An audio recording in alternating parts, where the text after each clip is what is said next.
더불어민주당 밤의 비상대책위원회. 반갑습니다. 뉴스밑장 김수민입니다.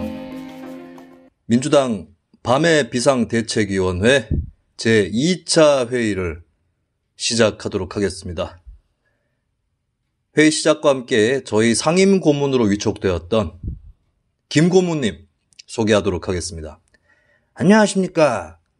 민주당 밤의 비상대책위원회 상임 고문인 김 DJ입니다. 누구 어떤 사람은 생각이 많이 나는데 그분이십니까? 예, 이 특정 인물이라고 얘기 안 하셨으면 좋겠습니다. 아무래도 그분 같은데요. 그냥 김 DJ라고 알고 계시면 될 것 같습니다. 네, 알겠습니다. 왜 이렇게 회피하시는지 잘 모르겠어요. 예, 그것은 나의 프라이버시라고나 할까? 언제적에 정치를 많이 하셨죠? 나야 김대중 정권 때 정치를 많이 했지. 그러면 답이 나오는 거 아닙니까? 나는 김대중 정권이라고 했지 누구라고는 얘기 안 했습니다. 알겠습니다. 자, 지난 시간 1차 회의 막바지에 상임고문 위촉을 했었는데 수락을 해주셨고요. 자, 그러면 저희 제2호 상임고문을 모시도록 하겠습니다. 나와주시죠. 부끄러운 줄 알아야지. 네. 굉장히 통렬한 외침입니다. 이걸 들을 때마다 많은 사람들이 자신을 돌아보게 되는 그런 효과를 또 갖게 되는 거죠. 자, 그렇다면은 오늘 회의 정식으로 시작을 해볼까 합니다. 첫 번째 안건은 잠깐! 민주당 깔 일이 너무 많기 때문에 들어가기 앞서서 입가심으로다가 통합당을 좀 까도록 하죠. 그렇게 할까요? 이게 아무리 해도 모름지기 비상대책위원회는 당의 대표기구인데 다른 당 까면서 시작을 해야 되지 않겠습니까? 네, 그러면 통합당은 깔 게 뭐가 있을까요? 얼마 전에 통합당의 조영 원내대표가 현 정부의 부동산 규제 대책을 두고 공산주의라고 얘기를 했습니다. 또다시 이 땅에 용공조작의 역사가 시작되는 것이 아닌가 굉장한 위기감이 들지만 통합당이 지금 굉장히 한심한 상태이기 때문에 여유를 갖고 비웃어줬습니다. 공산주의라고 표현했어요. 부동산 규제가 공산주의다. 그러니까 다주택자에 대한 규제를 주호영 원내대표가 겨냥을 한 건데 이거 다주택 갖지 말라고 한 건 아니에요. 다주택을 가지면 가질수록 세금도 많이 물리고 아무래도 1가구 1주택 쪽으로 조금 더 견인하는 방향으로 가겠다. 뭐 이런 취지라고 볼 수가 있겠는데요. 그렇습니다. 근데 굉장히 묘한 사실이 있다는 것을 주호영 원내대표가 알아야 됩니다. 주호영 원내대표한테 내가 퀴즈를 출제를 하겠어요. 1990년 통합당의 전신인 민주자유당이 노태우 정권을 잡고 있을 때입니다. 그때 노태우 정권은 재벌이 업무 외에 소유하고 있는 부동산을 다 토해내게 만들었어요. 그렇죠. 그때 그 조치를 취하지 않았다면 수출 호황으로 재벌이 거뒀던 수익들이 부동산으로 흘러나가서 기업의 혁신이라든지 이런 데는 도움이 안 됐을 거고요. 그러면 또 그 부동산을 그 재벌이 많이 갖고 있는 관계로 주택난이라든지 이런 것도 가중될 수 있었고 일본처럼 경제 거품이 빠져버리게 되면 굉장히 큰 타격이 올 수 있었을 텐데 노태우 정부가 그 당시에 대책을 제대로 수립을 한 셈이 되었죠. 그렇습니다. 자, 여기서 퀴즈입니다. 노태우 정부가 그 정책을 입안할 수 있도록 기획 단계부터 실행 단계까지 책임을 지고 이것을 수행했던 사람은 누군지 조영 원내대표 당신이 한번 맞춰봐. 네, 저는 답을 알고 있습니다. 이 퀴즈를 왜 내시는지도 알겠습니다. 정답 공개해 주시죠. 정답은 김종인입니다. 김종인 씨가 그 당시에 청와대 경제수석으로 있으면서 재벌들이 비업무용 부동산을 토해내게 만들었어요. 그것 때문에 정주영 씨가 열받아가지고 에라이 내가 대통령이 해버리겠다 이러면서 출마를 한 거 아니겠습니까? 네, 그때 일 때문에 김종인 씨가 재벌들한테 찍혀 있었다. 네, 그거는 유명한 일화죠. 다름아닌 그 김종인이 통합당 비대위원장으로 있는데 그러면 다주택 규제가 공산주의라면 그러면 재벌 부동산을 토해내게 만든 그것은 뭡니까? 아나키즘입니까? 조영 원내대표가 자기네 비대위원장을 공격하고 있어요. 네. 저 또한 민주당 밤의 비대위원장으로서 공격당하는 비대위원장의 처지를 보니까 한마디로 동병상련을 느낀다. 뭐 그렇게 봐야 될 것 같습니다. 자, 그러면은 주호영 원내대표의 이상한 공산주의 발언 얘기가 나왔는데 나온 김에 저도 한마디 할게요. 얼마 전에 국대 떡볶이의 김상현 대표가 조국 교수한테 고소를 당했습니다. 이 조국 교수의 고소 전략을 보면 특이한 게 눈에 보여요. 뭐 저한테도 악플 달려서 조국이 널 곧 고소할 거다 이따위 얘기를 하고 있는데 컴온! 아니 고소하기만 해봐. 지금까지 거짓말한 거 제가 방송에서 몇 번을 얘기했으니까 그거 다 털자고요 한번. 공중에서 털자고. 근데 조국 교수가 현재의 고소 타겟으로 삼는 쪽은 다 보수 내지 극우 진영입니다. 이게 뭘 의미하겠어요? 마치 구도를 자기 민주개혁 자칭 민주개혁 때 보수 수구 쪽으로 잡겠다는 겁니다. 그래서 저는 아마도 의도적으로 조국 교수가 진보 쪽을 거는 거는 피할 것이다. 물론 경향이나 한겨레 이런 언론이 뭐 3차, 4차 타겟이 될 수는 있습니다. 조국 교수가 자기 입으로 심한 것부터 걸겠다고 했어요. 그래가지고 이제 일베 쪽들이 걸렸잖아요. 걔네들은 당연히 걸려야지. 조국이 어떤 사람이든 간에 걔네들이 그 모 씨에게 했던 성적 모욕이라든지 이런 것들은 그냥 넘어가면 안 됩니다. 마찬가지로 클리앙이 얼마 전에 박원순 사건 피해자에게 했던 얘기 때문에 가해성 발언들 때문에 압수수색으로 한번 털렸어요. 자, 여기가 털리면 저기도 털린다. 같은 잣대로 가면 어디 쪽이든 똑같이는 아니더라도 털리는 거는 마찬가지다라는 거죠. 자, 그런 것부터 시작을 해서 조국 교수가 전략을 펴고 있는데 아마도 진보 쪽에 자기가 마음에 안 드는 쪽을 터는 거는 안 털거나 아니면 차후에 3순위, 4순위, 5순위쯤에 언젠가에 한번 털 겁니다. 그래서 당분간은 아닐 거고 이 전략은 뭐다? 자기는 민주개혁이고 자기 반대쪽은 주로 그 수구 보수 쪽이다라고 하는 프레이밍을 하기 위한 전략이라고도 볼 수 있을 거예요. 근데 마찬가지로 국대 떡볶이의 김상현이 또 똑같은 전략을 펴고 있어요. 얘가 이제 조국 교수가 그 사모펀드 투자를 했던 포링크피에 대해서 이 새끼 또 악플 다는 새끼들이 있어 나한테. 얼마를 구박을 주는지요. 김수민이 코링크피 누구 겁니까? 물었는데 그 책임을 지게 될 것이다. 나는 물었어요. 누구 거냐고. 누구 겁니까? 라고 물은 거예요. 조범동이 해외에 나가 있을 때 물었어요. 처음 물은 게. 그러니까 그때는 조범동이 코링크피 실소유주가 아니다. 이런 얘기가 조국 지지자들한테 나왔던 시점이에요. 어떻게 됐어요? 그러니까 조국 지지자 새끼들은 무슨 계속 그 허들을 계속 쳐놔요. 이거 쳐놓고 넘어가면 저 뒤에다가 치고 또 뒤에다 치고 이렇게 하는 그런 걸 보여주고 있는데 너네가 지금까지 무너뜨린 허들 도미노의 수를 봐라. 그 행렬을. 자기들의 직무유기 아닙니까? 얘네들은 정경심 혐의 중에 하나라도 무죄가 나오면 다 무죄인 식으로 나올 거예요. 100%입니다 이거. 하나라도 무죄가 나오면 무죄 나온 걸로 들고 파가지고 난리를 칠 거라고요. 그 전조들을 이미 보여주고 있는 건데 저는 그냥 물은 거예요. 코링크피 누구 겁니까? 물은 건데 자, 이 김상현이라는 사람은 코링크피가 중국 쪽에 자본하고 협약도 맺고 했었잖아요. 그래서 중국 공산당하고 연결이 돼 있다. 이런 취지로 또 얘기를 하는 겁니다. 그러면서 조국은 공산주의자다. 이렇게 또 고소 당하면서 SNS에 떠올린 거예요. 아니 무슨 놈의 공산주의자가 사모펀드에 투자를 합니까? 레닌이 사모펀드로 혁명자금 되는 소리 하고 자빠졌어요. 그렇습니다. 그리고 지금 입시비리 뭐 이 얘기 나오고 있는데 마르크스가 예나대학교에서 대리시험 치는 소리 하고 있다. 저는 이렇게 덧붙이고 싶습니다. 내가 대통령을 할 때까지도 공산주의가 어쩌고 사회주의가 어쩌고 하는 얘기가 나왔습니다. 심지어 포항제철 CEO 출신의 김만재 당시 국회의원이 김대중 정부는 사회주의적인 정책을 펴고 있다 이런 얘기를 했어요.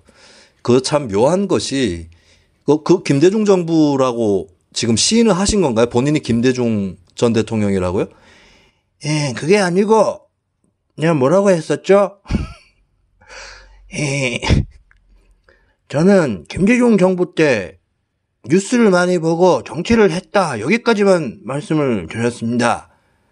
그러니까 김대중 정부가 공격받은 것은 그와 비슷한 거의 똑같은 중에 뭐 어디에 해당하는 저에 대한 공격이기도 하다 뭐 이렇게 얘기를 드린 것입니다. 네, 약간 목소리가 떨리고 계신데요. 제 눈을 똑바로 보시죠.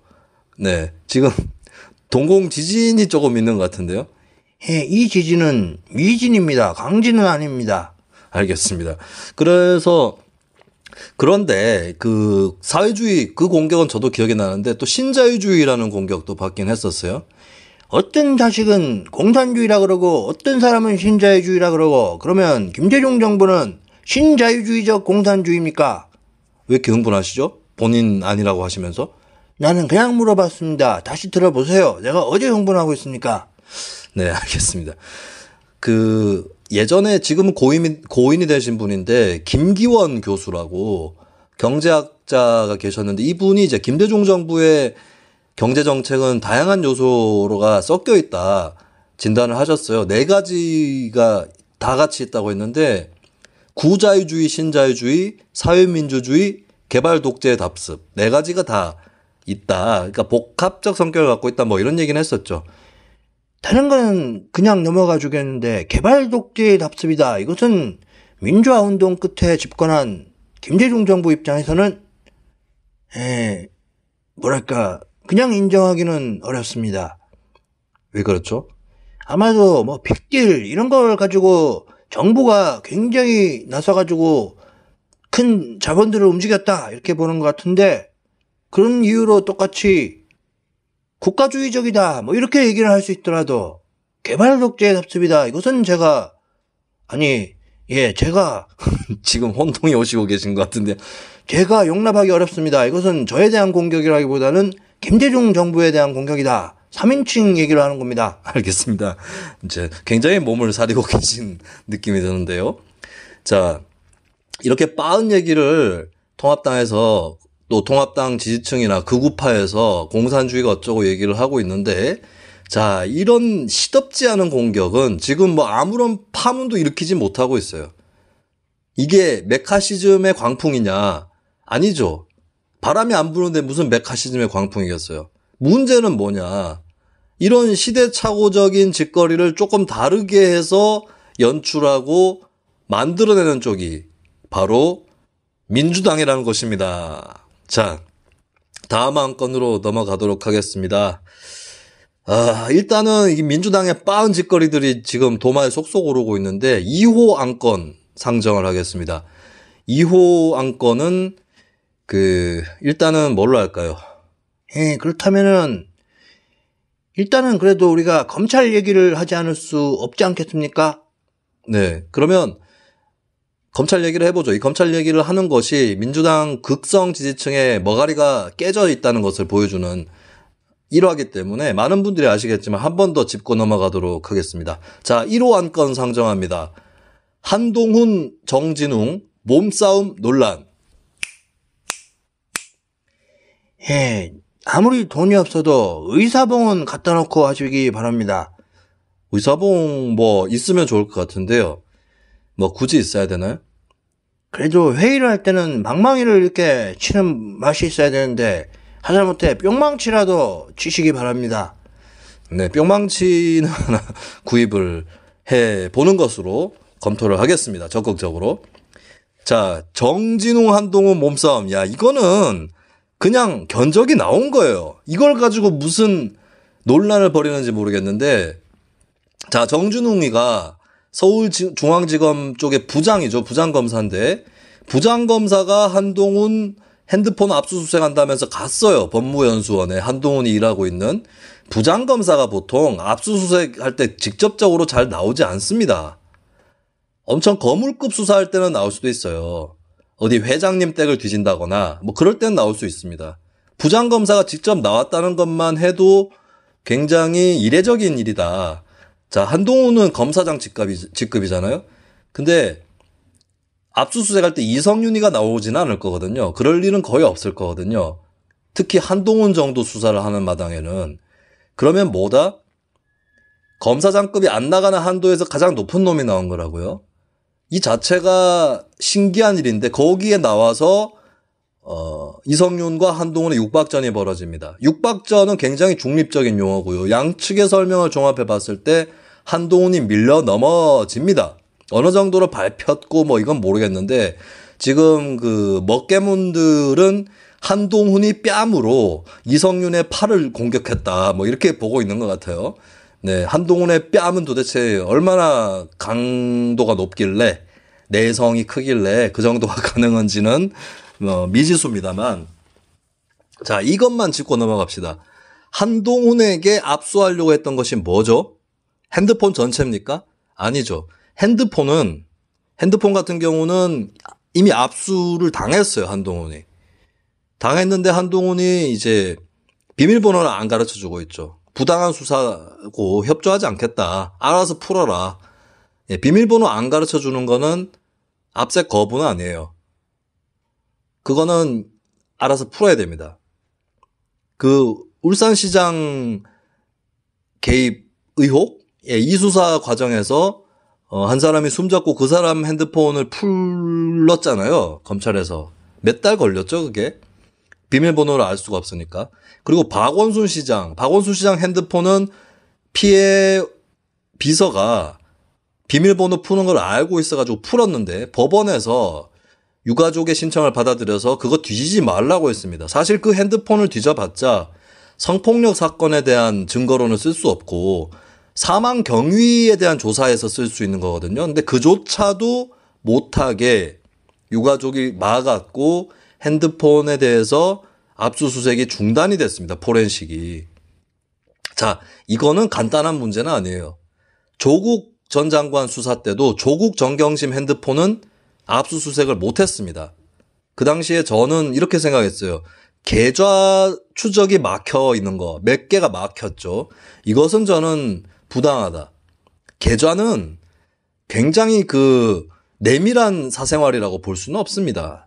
주소라든지 그 사람의 지문 번호라든지 뭐 신체 병력이라든지 이런 거에 비해서 내밀한 프라이버시에 해당한다고 볼 수는 없거니와 특히나 그 계좌에서 보려고 하는 부분이 어디다가 돈을 썼느냐, 뭐 슈퍼에 가가지고 담배를 몇 갑 샀느냐, 술은 얼마 어치를 샀느냐 이걸 보려고 한 게 아니라 펀드에 투자하고 뭐 돈을 빌려주거나 했던 그런 그 금융 행위들을 살펴보려고 했던 거잖아요.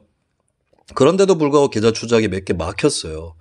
전 여기에 대해서 이건 진실 규명을 저해하는 행위다라고 비판적으로 봤는데, 하지만 조국 정경심 핸드폰 못 보는 거, 이거는 이게 핸드폰에 대한 압수수색, 이것은 사생활 권리 이런 것들에 비춰봐서 법칙을 제대로 정립할 필요가 있긴 있습니다. 물론 현대의 기술은 이조차도 무력화시키는 측면이 있긴 하죠. 왜냐하면 핸드폰을 직접 털지 않더라도 그 핸드폰에 들어있는 것이 컴퓨터에 또 들어있는 경우, 이런 것들이 있고 클라우드라든지 이런 것들이 있어서 예전에 뭐 압수수색 피하려고 핸드폰 어디 버리고 이랬던 사람들이 있잖아요. 이제는 그래봤자 별로 소용이 없다는 거예요. 예. 그런 의미에서 이런 고민도 사치가 아닌가 싶긴 한데, 어쨌든 간에 핸드폰 압수수색에 대한 기준들이 왜 이렇게 다르냐고, 사람에 따라서. 그게 건건별로 어떤 차이가 있겠지만 누구 건 하고 누구 건 안 하고의 이 차이를 불러오냐고요.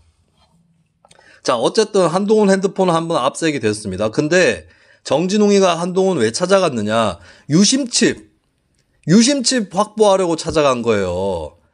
이게 정말 어처구니가 없는 것은 한동훈 검사장이 핸드폰을 비밀번호 해제하고 있을 때 마지막 해제 직전에 정진웅 부장감사가 한동훈 검사장을 덮쳤다는 겁니다.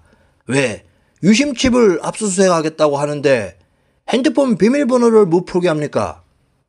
이걸 가지고 무슨 압수수색에 불응하고 불복하고 저항했다 이런 식으로 얘기하는 머가리 깨진 녀석들은 진짜 이거는 회복이 불가능해 보이는 그런 수준입니다. 자, 유심칩은 핸드폰에서 뺐다 끼웠다 하는 거잖아요. 이 유심칩을 어떻게 핸드폰에 스크린에다가 한동훈이 비밀번호 터치를 해가지고 유심칩을 인멸할 수가 있냐고. 한동훈이 금손이야? 마술사예요? 마법사야? 지금 말이 되는 소리를 하라고 좀. 아, 이 인간들이 진짜 장난치냐고. 예, 어처구니가 없지만 조국 교수 재판에 표창장 논란 아주경제 신문인지 아주까리인지 하는 애들하고 YTN하고 또 어디냐 MBC하고 뭐 하는 짓입니까? 자, 요것도 짚고 넘어갈게요. 자, 포렌식으로 타임라인이 다 나왔습니다. 아들 상장해서 하단부 오려서 파일 만들어서 그거를 조민 표창장 양식에다가 집어넣은 이게 몇 시 몇 분 몇 월 며칠에 했는지 타임라인이 다 남아있어요. 포렌식으로. 그리고 하단부의 모양이 바뀌긴 했는데 이 모양이 왜 바뀌었느냐. 마우스로 이렇게 하면은 모양 바꿀 수 있잖아요. 직인 모양이 다르다. 이거는 변명이 이미 안 되는 거죠. 왜냐하면 사실 동양대학교에서 쓰는 직인이 모양이 다른 게 두 가지 이상이 있는 게 아닙니다. 한 가지가 있는 거예요. 그러면 정사각형이 아니라 조금 더 길쭉하거나 납작한 게 나왔다면 그거는 뭐다? 모양을 바꾸면서 밑으로 납작해지거나 위로 길쭉해지거나 이런 거라고요. 그러면 다른 글씨 변화라든지 이런 거하고 다 맞춰보면 될 거 아니에요. 근데 묘하게도 직인에 찍힌 그 글씨 위치, 글씨에 찍힌 직인의 위치 양쪽이 같다는 말입니다. 모양 새만 다르고 직인 모양 새만 그 위치가 완전히 같아요. 이걸 두고 어떤 분이 온라인에서 현상금 1,000만 원을 걸었습니다. 직인을 똑같은 위치에 찍을 수 있으면 내가 1,000만 원을 주겠다고. 만약에 그분의 조건에 맞는 그걸 해내는 사람이 나오면 저도 그 1,000만 원 중에 100만 원 정도는 보태겠습니다. 아니, 조국기 부대가 서초동에 15만 명 모였을 때 그거 한 사람 앞에 한 100장쯤 찍어보지 그랬어요. 15만 명이 100장 찍으면 얼마입니까? 1,500만 장입니다. 1,500만 장 중에 나올 수도 있는 거 아니야. 아이, 찍어보지 그랬어. 머리 나쁘면 손발 고생하고 유심칩 얻으러 가놓고는 육박전 벌이는 정진웅 이런 사람들 보면 딱 나오는 건데 그럼 머리 나쁘면 몸이라도 써야 될 거 아니야. 그래야 무죄를 입증할 거 아니야. 근데 거기서 끝나는 게 아니라 자, 하단부를 오렸어요. 오렸는데 그 표창장에 보면 하단에 동양대학교 총장 최성의 직인 이렇게 돼 있고 제일 왼쪽에는 그보다 왼쪽에는 은박인지 금박인지 그게 붙어 있잖아요. 근데 그 아주경제에서 주장하는 거는 그 하단을 오래가지고 붙였을 경우에 은박하고 하단부 오린 거하고 겹친다. 이래저래 해도 겹친다. 그걸 다 피해서 하면은 완전히 다른 모양새가 나온다. 이런 주장을 하고 있거든요. 예, 진짜 아주경제신문 프린터는 여백을 하얀색으로 인쇄하나 봅니다. 중요한 것은 그 오래 붙인 부분이 금박 부분, 이게 금박인지 은박인지 모르겠는데 그거하고 겹치느냐 안 겹치느냐 중요한 것이 아니라 글씨가 쓰여져 있는 부분이 금박인지 은박인지에 겹치느냐 안 겹치느냐의 문제입니다. 그게 안 겹치면은 하얀색으로 잉크가 나오지 않는 이상은 금박, 은박이 가려질 일이 없습니다. 이걸 이해를 못하고 있어요. 설명 잘 해주셨는데 글씨하고 안 겹치면 되는 거지 오래 붙인 부분이랑 안 겹쳐야 되는 게 아니라고요. 뭔 장난질을 펴고 있어. 이거 뭐 PNG로 해야 된다, JPG로 하면 안 된다 이따위 얘기를 나오고 있어요. 그게 왜 상관이 있는데. 아, 참. 자, 그 법정에서 검찰이 시연까지 한 사안이에요. 그리고 뭐 직인의 뭐 이렇게 모양이 다르다. 잘 보면 직인 테두리 쪽이 한쪽은 두껍고 한쪽은 얇다 뭐 이런 얘기를 하는데요. 자, 일단 전반적으로 그걸 떠나서 해상도는 달라. 그 모양 그러니까 진하고 연하고 이거는 옮기는 과정에서 달라질 수는 있어요. 근데 그 직인의 가의 부분이 왜 잘렸느냐. 아니 그거 자르기 하다가 잘릴 수 있는 거 아니에요. 자르기 하다가 잘릴 수 있는 거잖아. 그러니까 이 종합적인 걸 어떻게 설명할 거냐고. 동양대에는 그런 모양의 직인이 없고 그런 모양의 직인이 나오려면 원본 파일을 오려가지고 붙일 때 모양을 바꿀 때 그렇게밖에 안 되는 것이고 조민을 무슨 프로그램에서 봤다는 사람이 없고 동양대 매점 아저씨는 뉴스공장에 나가는데 법정에 안 나오고 법정에서는 이미 정경심 PC의 그 타임라인이 포렌식으로 다 나왔고 뭐냐고요 이러면. 그냥 하나만 해. 증거 능력 없다. 이런 식으로 우기라고. 동양대 강사 휴게실 PC인 줄 알고 검찰이 압수수색이 아니라 임의 제출 방식으로 그 파일을 포렌식을 한 거거든요. 자, 그런데 알고 봤더니 그게 조국 정경심내 집안의 컴퓨터였어요. 아니 집안 컴퓨터가 강사 휴게실에 왜 있냐고. 증거 보존이냐고. 그것도 웃긴데 조국 입장에서는 이게 압수수색 영장 목록에 들어있는 것이라고 봐야 되는데 해당 당사자 허락 없이 입수했다. 이 논리 아니에요. 그러면 그런 식으로 다른 데다가 그렇게 강사 휴게실 컴퓨터인 것처럼 그렇게 놔둬도 되는 건지 모르겠지만 이 논리는 저도 확실하게는 모르겠어요. 증거 능력이 있는지 없는지는. 그러면 그거 하나만 따져.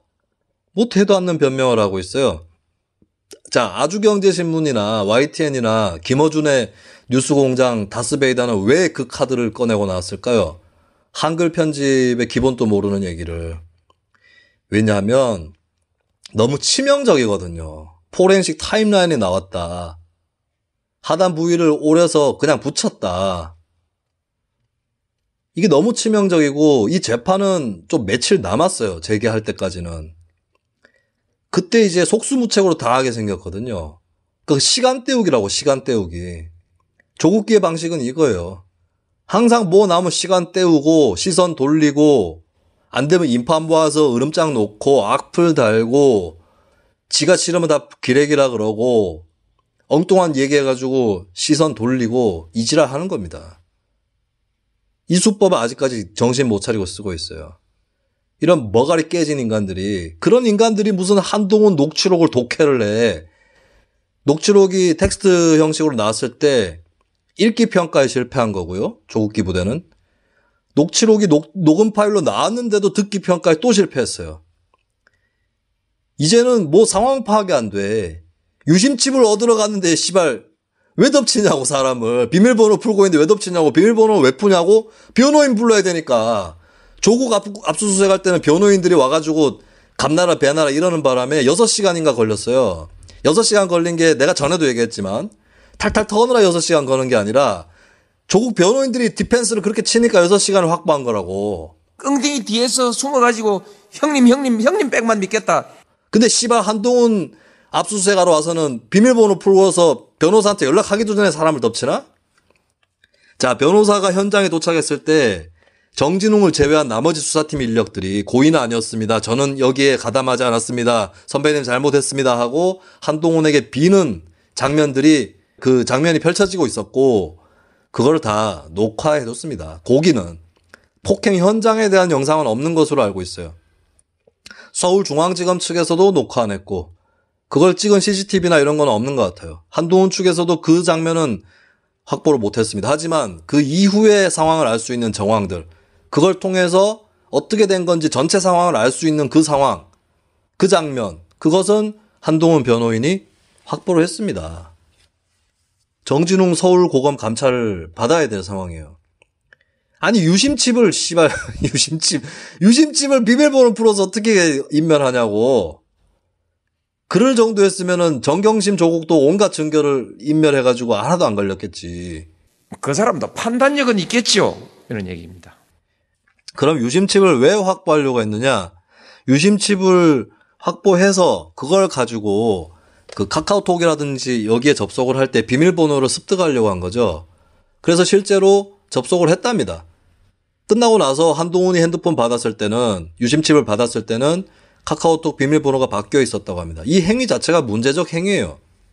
다 들여다본 거 아닙니까? 이거 좀 논란이 있을 수 있는데 불법 감청 논란이 있었어요. 그리고 현재 미비한 법률상 불법 감청이라고 분명하게 말할 수 없다라고 하는 견해도 있습니다. 근데 이 행위는 문제적 행위죠. 그래가지고 뭘 찾으려고 했을까요? 검찰이 찾으려고 했던 거는 한동훈과 이동재가 그 사이에 어떤 대화를 해서 증거를 인멸하려고 한 그 상황을 발견하려고 한 겁니다. 근데 그게 없었던 겁니다. 그러니까 원래 제기된 혐의가 입증되지 않았을 때에 증거인멸을 확보해가지고 잡아가는, 그래서 사건을 끌고 가는 기법이 있을 수 있죠. 삼성바이오로직스 수사할 때도 그 방법이 나왔습니다.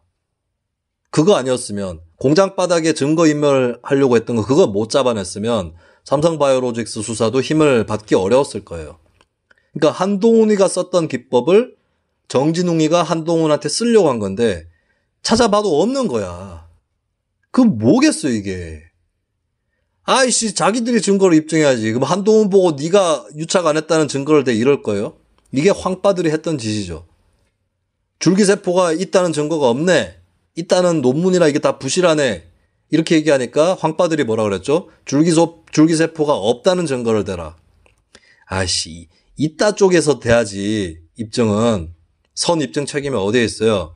자, 이런 이치도 모르는 인간들이 무슨 정치에 관심을 가지고 깨어있는 시민이니 과거사를 청산하고 검찰과 언론을 개혁하니 너나 잘하세요.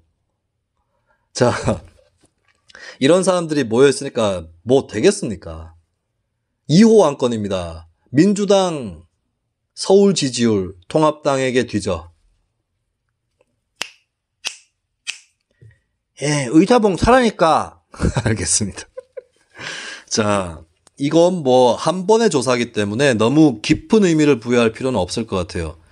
민주당 서울 지지율이 통합당한테 뒤지는 여론조사 결과가 나왔습니다.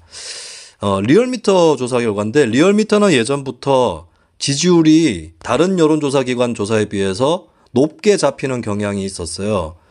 그런 의미에서는 좀 참고를 할 필요가 있다라고 보여지는데, 다만 리얼미터의 조사 방법은 뭐 그리 달라진 적이 없습니다. 그렇다면 예전에 했던 조사하고 비교는 같은 기관에서 한 거니까 해도 되는 거죠.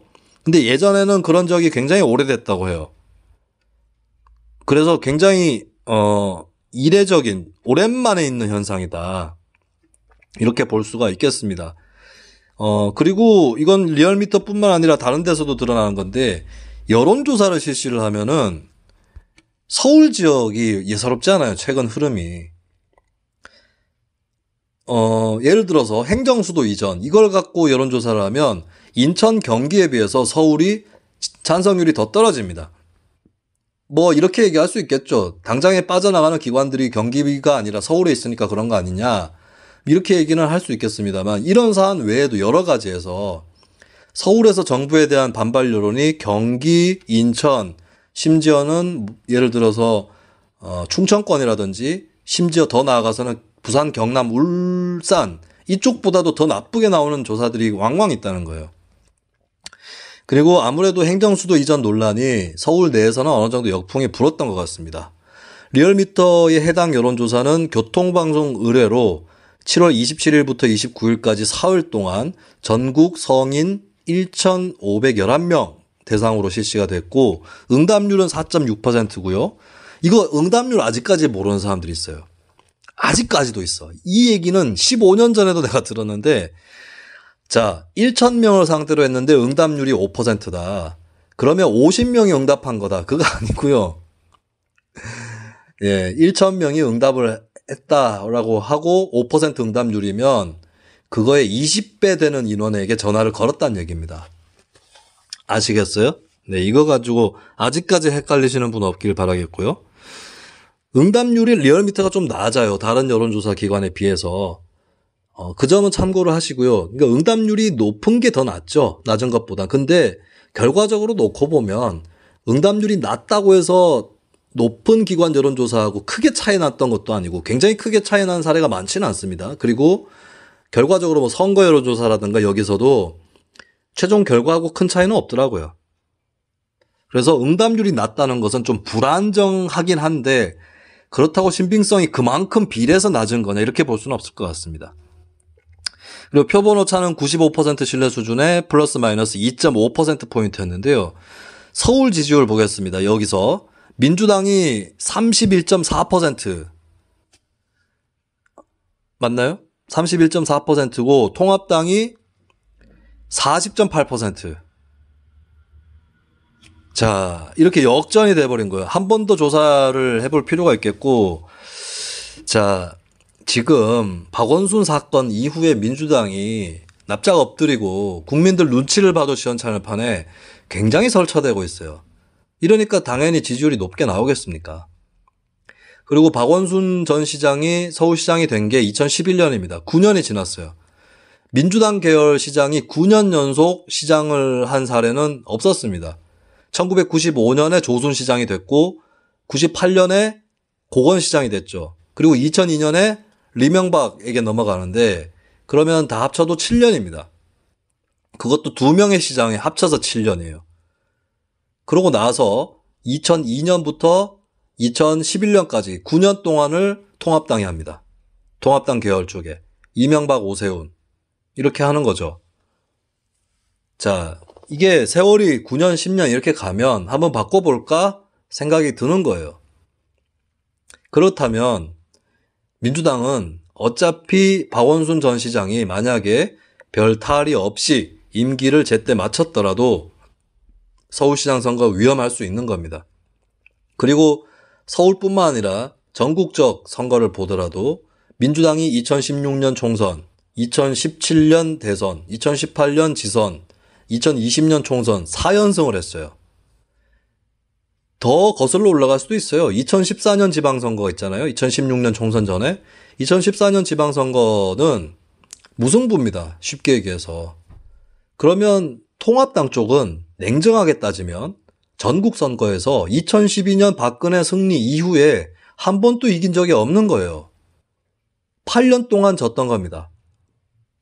물론 중간에 뭐 몇 군데 재보선하는 거는 2014년하고 15년에 많이 이겼지만 그러면 뭐 봐줬다. 2016년부터는 계속 진 거예요. 그것도 판판이 진 겁니다. 크게.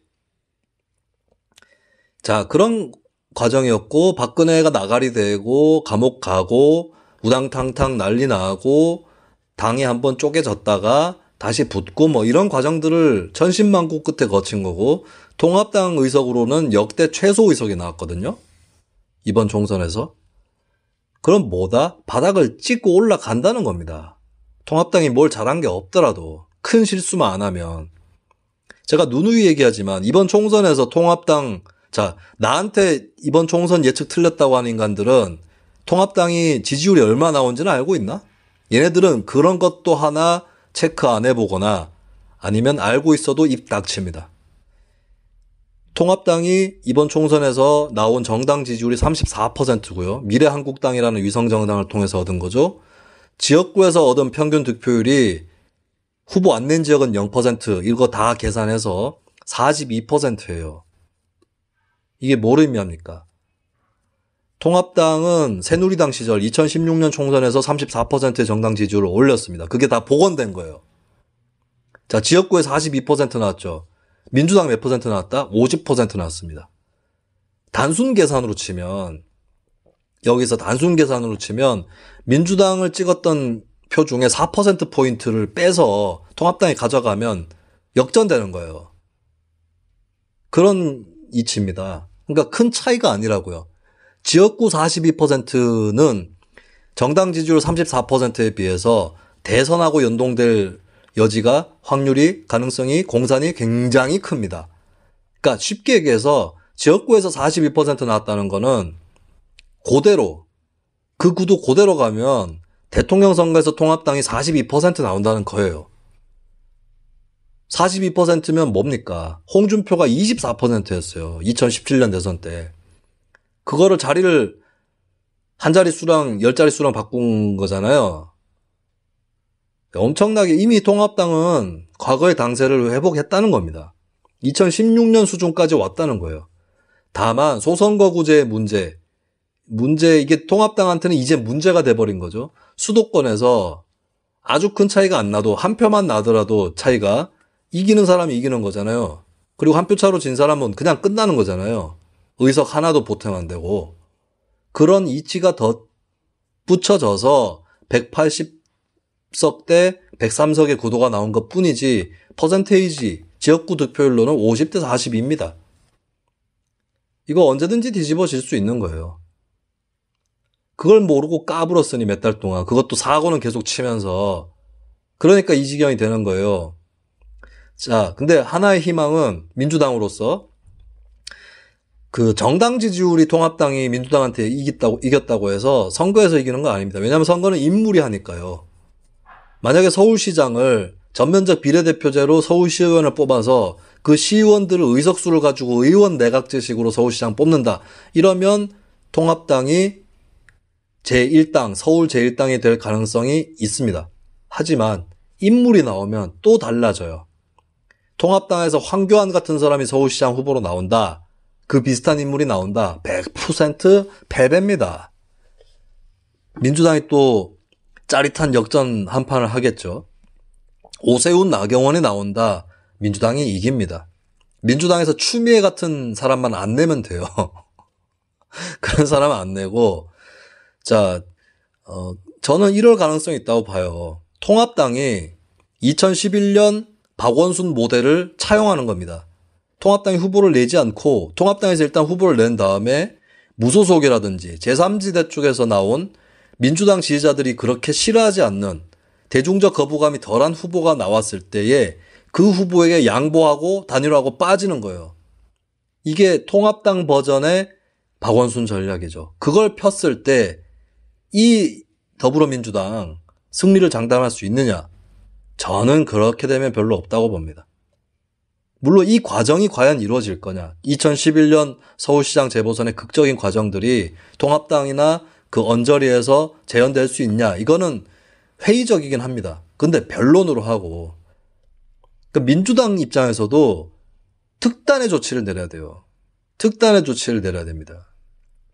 굉장한 인물이 나오거나 그러니까 민주당의 부정적 이미지들을 다 떨쳐낼 수 있는 후보가 나오거나 아니면 민주당 역시도 후보를 내지 않고 무소속으로 가는 것도 무소속 후보를 밀어주면서 빠지는 것도 방법일 거예요. 저는 통합당과 민주당 둘 다 쓸 수 있는 방법이라고 보는데 저는 선수 치면 이긴다. 민주당이 정신 차리고 이기고 싶으면 후보를 안 내는 것도 방법이다. 이렇게 봅니다. 여기에 대해서 저는 이견이 좀 있습니다.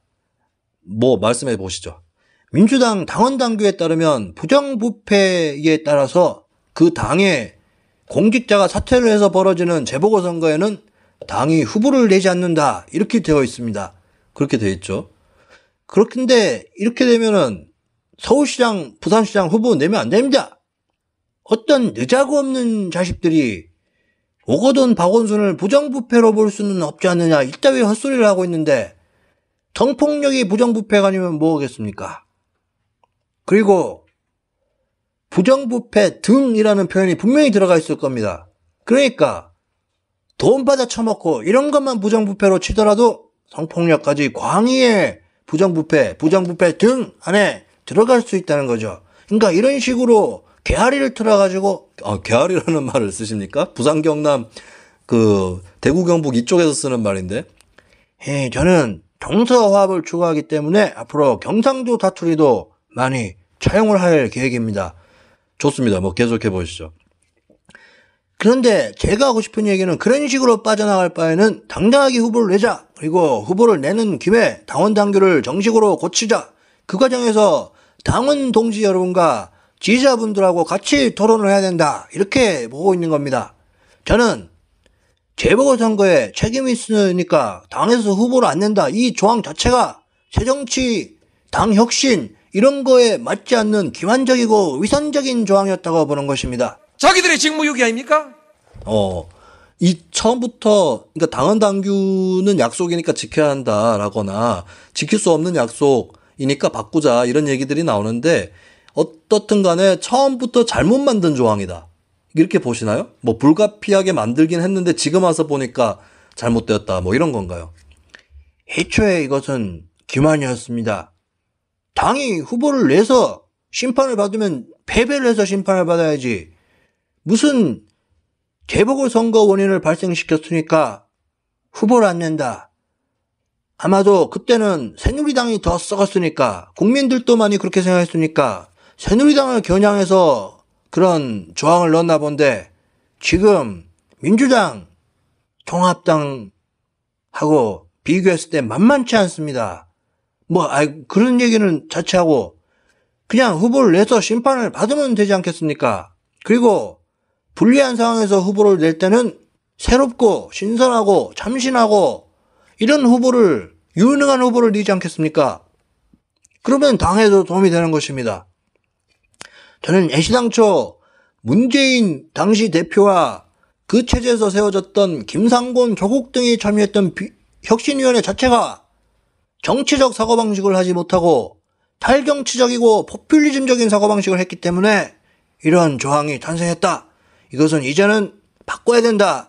이렇게 분명히 말씀드릴 수 있습니다. 제가 정치할 때 우리 당에서 뭘 잘못해서 고란이 발생했으니까 여기에다가 재보궐선거 실시할 때는 당에서 후보 내면 안 된다.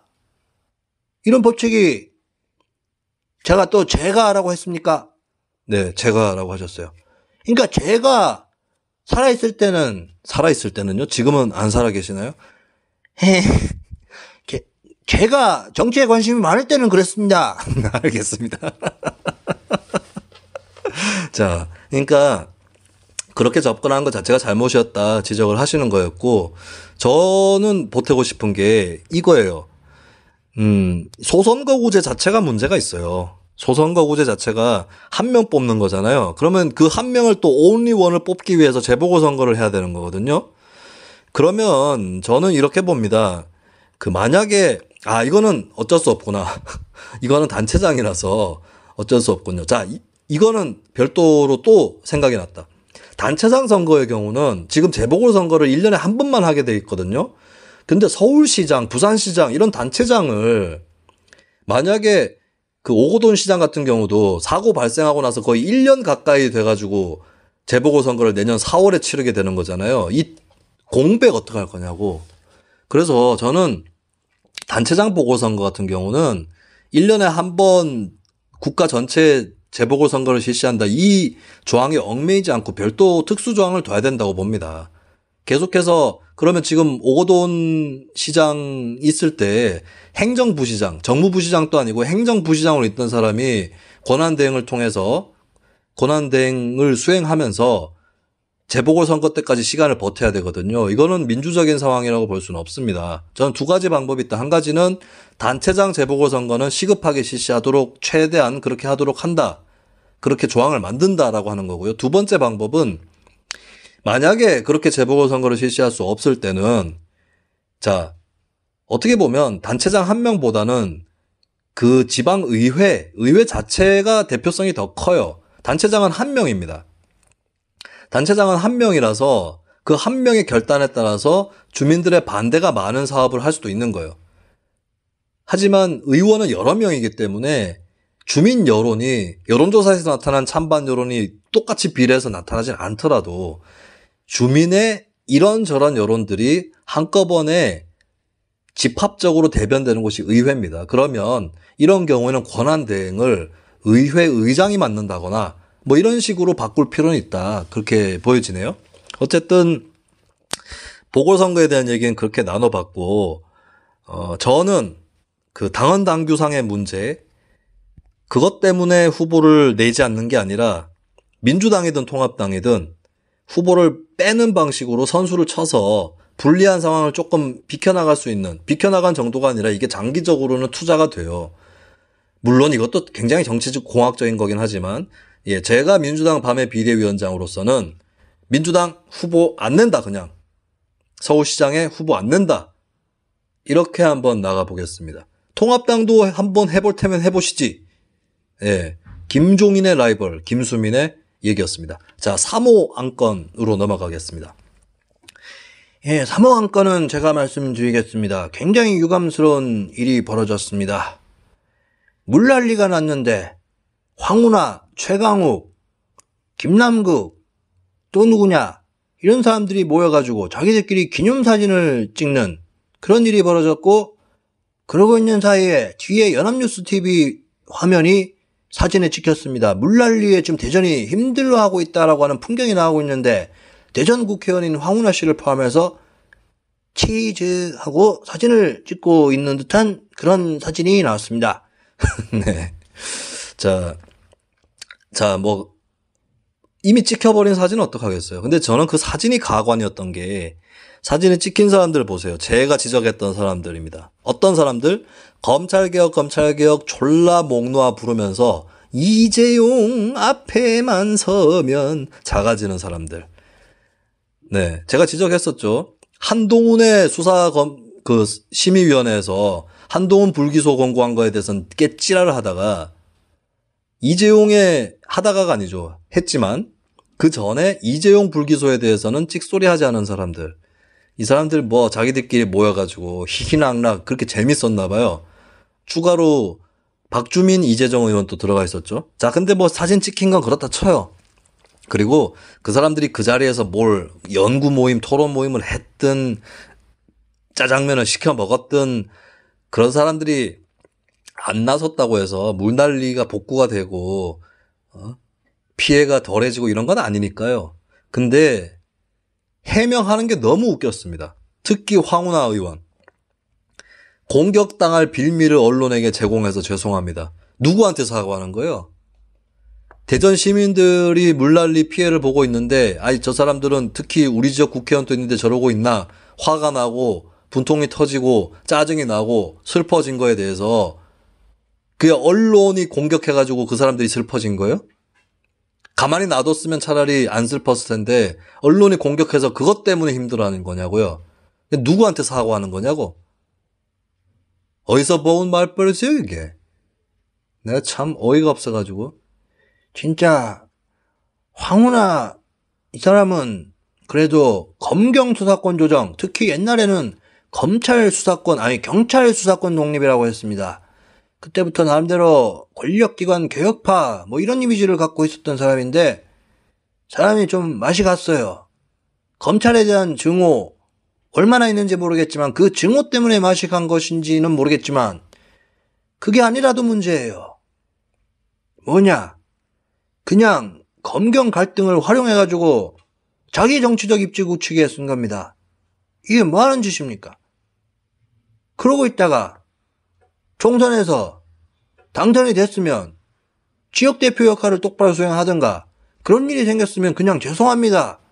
뒤에 있는 TV는 못 봤습니다. 경황이 없었고 뭐 어쩌고저쩌고 뭐 해명을 하든가 사과를 하든가 해야지 언론에게 공격당한 빌미를 줘서 미안합니다. 이건 지금 미안한 게 아니라 공격하기 위해서 하는 말 아닙니까? 이런 정치가 어디 있어요? 참 거의 기본이 안 돼 있는 사람들인 것 같은데 자, 뭐 전 물난리 문제는 요 정도 하겠습니다. 왜냐하면 이자들은 워낙에 문제가 많아서 최강욱 포함해서 그 헤드 테이블에 최강욱이 앉아 있던데 야 무슨 인턴 허위 증명 발급한 사람이 어느 나라에서 이렇게 땡땡거리냐 도대체. 이 정도이면은 제정신 가진 사람이면 안 하지 않겠느냐. 최강욱이 뭐 하는 사람입니까 이 사람 도대체. 그 사람의 평상시에 어처구니 없음에 비하면 이번 물난리는 양반이다. 이렇게 보여집니다. 양반이다라고 표현하면 안 되는 거군요. 신분제적 표현이니까. 그 양반이 뭐 잘한 게 없잖아요. 양반이 말아먹은 거 아닙니까 조선을. 그런 의미에서 최강욱은 양반이다 이렇게 봅니다. 자, 안건들이 다뤄야 될 안건들이 남아있는데 빨리 다루도록 하겠습니다. 자, 제4호 안건입니다. 민주당 완전 빠따. 자, 갑자기 4호 안건을 시작하는 순간부터 밖에서 비가 내리기 시작했습니다. 비도 오는데 운치 있게 방송을 계속 하도록 하겠습니다. 자, 어쩔 수 없이 빗소리들이 녹음이 같이 될지도 모르겠네요. 뭐 여러분 또 소주 한 병 까면서 같이 얘기 나눠보도록 하죠. 장혜영 정의당 의원이 회의 중에 지적을 했어요. 그 앞에 이광재 민주당 의원이 무슨 발언을 하다가 절름발이라는 표현을 쓴 걸 가지고 지적을 했습니다. 이것은 이제 장애인 비하 표현이니까 쓰지 말자 제안을 했고, 그 현장 영상을 보신 분들은 알겠지만 훈계조로 얘기한 것도 아니었고, 이런 말을 쓰는 사람은 윤리적으로 글러먹은 사람이라는 뉘앙스가 느껴지지 않는, 뉘앙스에 대해서 조국기 부대라든지 먹개문들은 뉘앙스조차도 파악이 제대로 안 되는 그런 상황에 봉착하긴 했는데, 그러면 그 문자 그대로 보라고. 거기에 대해서 굉장히 되바라지게 뭐라고 할 수도 있는 상황이에요. 근데 그걸 얘기했다고 걔 난리를 치고 절름발이라는 말이 뭐가 잘못됐냐, 빠은 얘기들을 하고 있어요. 자, 빠은이라는 단어를 제가 얘기하고 있는데, 제가 작년에 팟캐스트에 나가서 빠은이라는 말을 썼더니 개 지랄을 하는 새끼들이 또 나왔어요.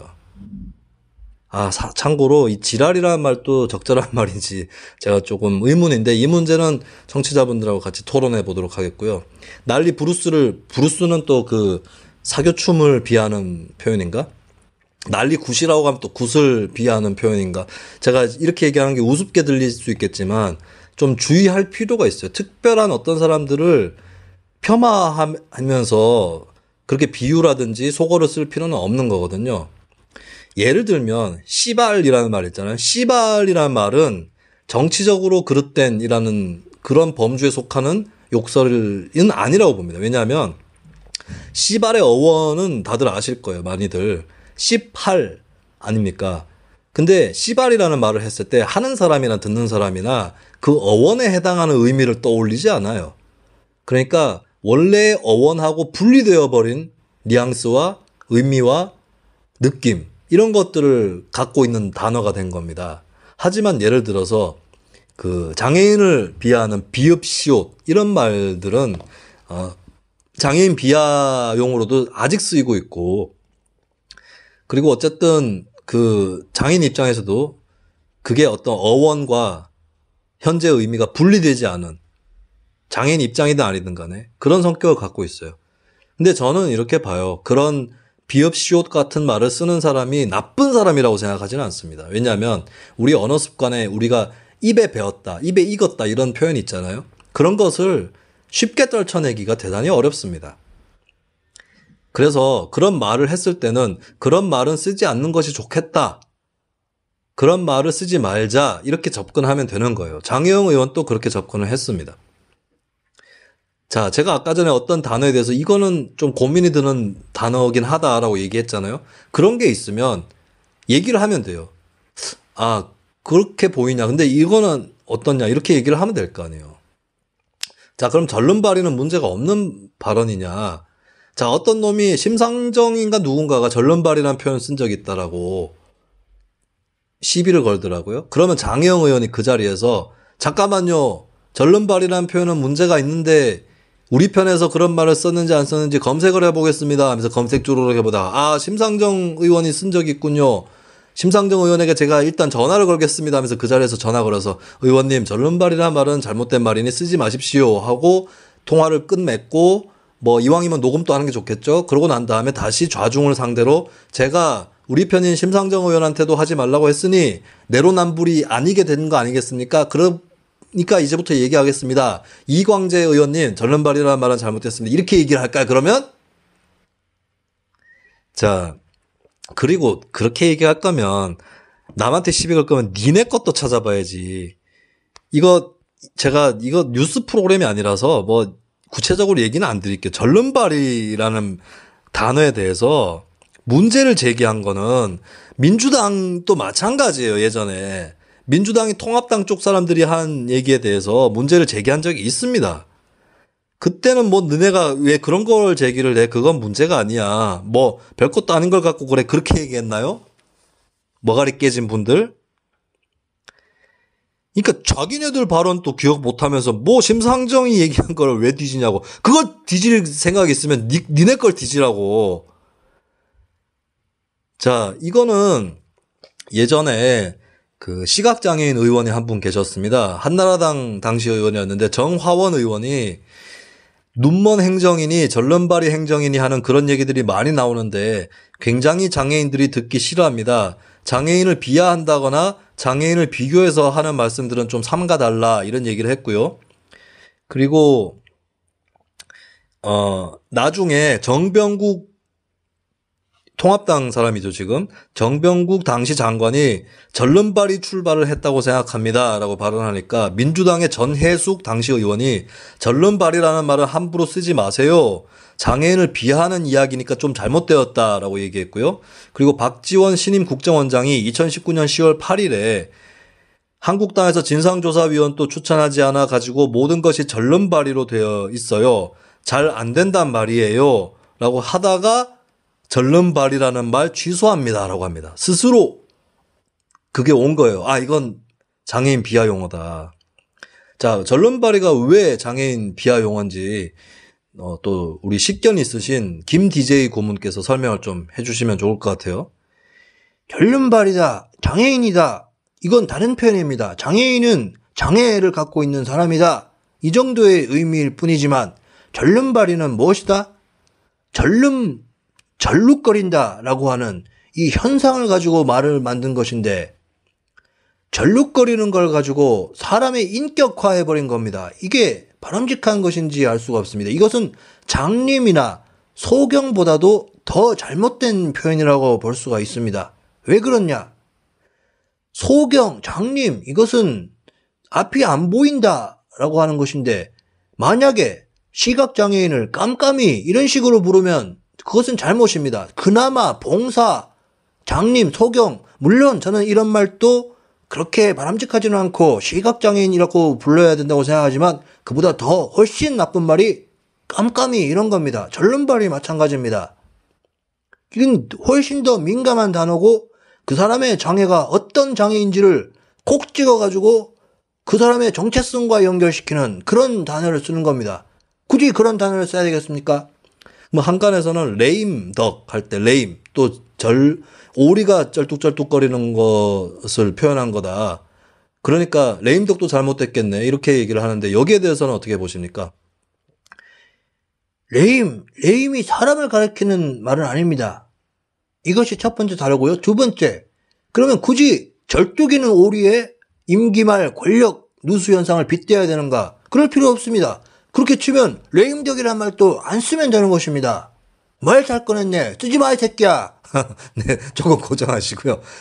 야, 내가 요새 애들 보면 화딱지가 나는 게, 국민의 정부가 출범하고 대한민국 최초의 수평적 정권 교체가 일어난 이후에 한국 사회에 많은 의식들이 개선되었다라고 자부하고 있었는데, 이것을 뒤로 빠꾸시키는 놈들이 나오고, 다름이 아니라 이 빠꾸시키는 놈들이 자랑스러운 민주당 역사에 먹칠을 하고 있는 극성이라고는 자칭 안 하지만 타칭극성, 뭐라고 할까, 문파, 뭐 이런 애들이라는 것이 저는 어처구니가 없습니다. 자, 이게 사건이 끝이 아니에요. 장혜영 의원뿐만 아니라 류호정 의원까지 공격 대상이 되고 있는데, 류호정 의원이 얼마 전에는 캠퍼스 룩이라고 불려지는 흰티의 청바지였나요? 그 차림으로 나왔었고, 그때는 크게 주목이 안 됐는데, 보니까 원피스 차림으로 나온 거 가지고 민주당 당원들이 엄청난 공격들을 쏟아내고 있습니다. 야, 이거 장난이 아닌데, 옷차림 뭐 보신 분들 알겠지만, 원피스예요. 원피스고, 이게 뭐 정장이라고 볼 수는 당연히 없겠죠? 근데, 하단, 치마 쪽이 조금 뭐 길지는 않습니다. 롱스커트는 아니고 허벅지 일부가 보일 정도의 길이. 그러니까 사실은 길거리에 가다 보면 많은 사람들이 입고 다니는 거거든요. 근데 류호정에 대해서 두 진영이 악플 공세를 퍼붓기 시작했습니다. 두 진영이 어디냐? 한 군데가 일베고요. 한 군데가 민주당 당원 및 지지자의 담벼락 또는 그들이 모여있는 어느 공간의 게시판입니다. 그리고 그 댓글들이고요. 근데 보면 제가 흥미로운 댓글을 봤는데요. 자, 일베의 한 새끼는 뭐라 그랬냐면, 야, 소개팅 나가냐? 라고 했습니다. 류호정 의원 옷차림을 보고 소개팅 나가냐? 자, 소개팅 옷차림이란 얘기죠. 그렇다면 이 소개팅 옷차림이라고 일컬어진 걸 보고 민주당 지지층 중에는 무슨 얘기가 나왔느냐? 다방 커피 시켰냐? 룸사롱이냐? 이따위 얘기가 나오고 있어요. 그리고 무슨 몸매 품평하는 글을 당당하게 담벼락에 올리지를 않나. 자, 일베는 그나마 소개팅 복장이라고 표현했습니다. 일베 제가 얘기했던. 예. 근데 민주당 지지층에서 단 댓글이 더 심해요. 이거는 도대체 이건 뭐 모른 척 하는 새끼가 있더라고요. 보니까 뭐 제 주변의 민주당원들은 별로 얘기 안 하던데요. 네. 그렇게 얘기를 하고 있는데, 자, 이거 뭐 실명 댓글이니까 제가, 아이고, 이름 다 까긴 그렇고, 치옷, 히읗, 시옷이란 사람이 역시 저렇게라도 미통당에 어필해야 정의당이 존재감을 가지는 건가. 국계 창녀와 포주 정의당. 미통당까지 끌어들여가지고 얘기를 하고 있고, 정의당이 생각보다 빨리 무너지겠군. 이건 아니다. 니 뭐야. 아이고. 참나, 이런 지금, 오빠 내 엉덩이 어때? 이런 댓글도 있고요. 관종질 성공, 뷰화 공부 좀 해라. 개념 상실련. 놀러 왔냐? 저런 것에게 입법을 다루게 하는 게 말이 되냐? 정의당은 정리 좀 하지. 빙신. 야, 요 하나의 댓글 안에 도대체 몇 개를 빠은 겁니까, 이거? 야, 이 옷차림 갖고 이렇게 얘기할 거면 조용히 합시다. 최강욱, 김남국, 황운하, 이재정, 박주민 그건 뭐냐고. 어? 야, 뭐 이런 댓글도 있어요. 노래방 도우미로 딱 맞네. 이 새끼는 뭐 참. 이게 어디에 출처가 어디냐? 더불어민주당 100만 당원 모임 그룹입니다. 예? 민주당의 정체성이 드러나고 있어요. 숫골 정당입니다. 숫골. 지지층이 그 성격을 말해주는 겁니다. 자, 그러면 제2차 민주당 밤의 비상대책위원회 시간이 많이 지난 관계로 여기서 마무리를 하도록 하겠습니다. 저희는 다음 주에 돌아오도록 하겠습니다. 부끄러운 줄 알아야지. 아추라 발발타.